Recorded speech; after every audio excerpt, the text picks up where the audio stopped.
पूर्णिमा का व्रत करने का कारण क्या है बताइए? आप इतने सालों से कर रही हो, कई माताएं कर रही होंगी पूर्णिमा का व्रत। एक समय फलाहार करती हैं, एक समय भोजन करती हैं। भोजन में खीर का होना जरूरी होता है पूर्णिमा के व्रत में, दूध की सामग्री होना जरूरी होती है पूर्णिमा के व्रत में। 12 महीने की पूर्णिमा करो, मना नहीं है।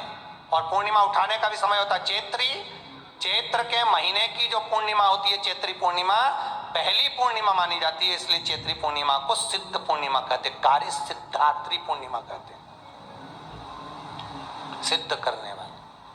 मनोरथी पूर्णिमा कहते हैं, मनोरथी पूर्णिमा।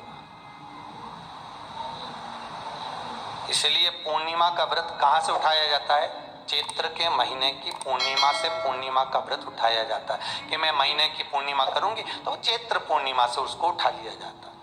पर उसका एक नियम रहता है, आप फलाहार करें अपनी जगह पर है, पर एक समय भोजन कर रहे हैं वो अपनी जगह पर, भोजन के साथ में मीठे के साथ थोड़ा दूध की सामग्री होना जरूरी होती है। और क्यों करते हैं पूर्णिमा का व्रत, किस लिए किया जाता है, क्यों करा जाता है, उसका व्याख्यान वर्णन शिव महापुराण के अंतर्गत स्कंद पुराण में लिखा गया।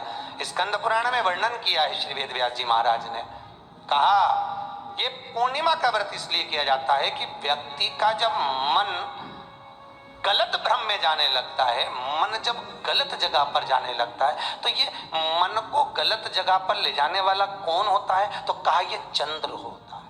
व्यक्ति की राशि के अंतर्गत, व्यक्ति की पत्रिका के अंतर्गत, व्यक्ति की ग्रह दशा के अंतर्गत जब चंद्र बेकार चलता है तो व्यक्ति अच्छा करते करते भी बेकार करने लग जाता है। चंद्र डोल रहा है। कई माताएं कहती हैं गुरुजी हमारे बेटे को आशीर्वाद दीजिए, बहुत गलत संगत में जा रहा है, मतलब समझ जाना कि चंद्र गड़बड़ जा रहा है। बेटी अगर गलत मार्ग पर जा रही है, बेटी अगर गलत संगत में जा रही है, किसी अन्य व्यक्ति को आकर्षित हो, चंद्र गड़बड़ हो रहा है, उसका चंद्र कहीं जा रहा है। कोई पुरुष, कोई लड़का कोई गलत मार्ग पर जा रहा है, चंद्र गड़बड़ हो रहा है। घर में जो क्लेश उत्पन्न होता है, घर में जो विवाद उत्पन्न होता है, उस विवाद को रोकने के लिए केवल चंद्र की ही, इसलिए तो पूर्णिमा घर की नारियां, हमारे हिंदू धर्म में यहाँ तक स्कंद पुराण में कह दिया कि प्रत्येक पूर्ण, आप लोग कभी आप लोगों ने सत्यनारायण जी की कथा करवाई है?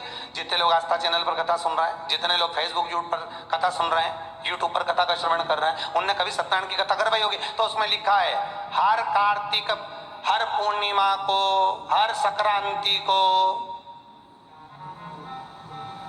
ब्राह्मण सत्यनारायण भगवान की कथा या राजा या वैश्य कथा को कराता था या बढ़िया कथा कराता। सुनी कि नहीं सुनी ये बात? सत्यनारायण भगवान की कथा में लिखा है, स्कंद पुराण के अंतर्गत जो सत्यनारायण भगवान की कथा का स्मरण किया उसमें लिखा है प्रत्येक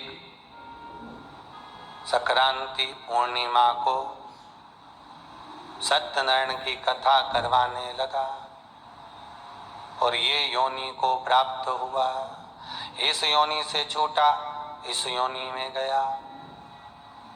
लिखा है, सब कुछ लिखा है। अब उत्ते से समझ जाओ कि पूर्णिमा को सत्यनारायण की कथा करने का बोला है।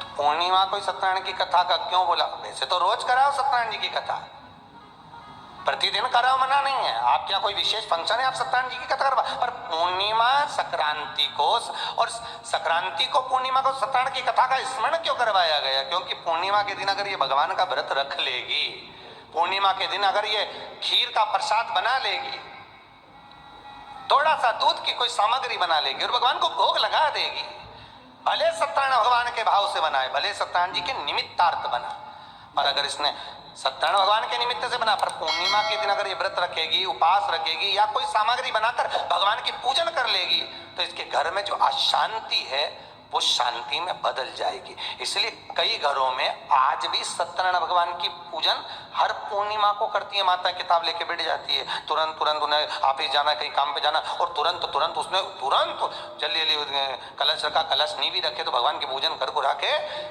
ब्राह्मण देवता को बुला लेगी, ब्राह्मण नहीं आएंगे तो खुद कर लेगी, पर करती जरूर है। इतना सा आटा सेक लेगी, पंजेरी बनाई, सीरा बनाई, मिठाई रख दो, कुछ भी करेगी, पर सत्यनारायण की कथा कर लेगी। उसका मन लग गया उसमें, मतलब पूर्णिमा को करना है। उसको करने से क्या होता है? शांति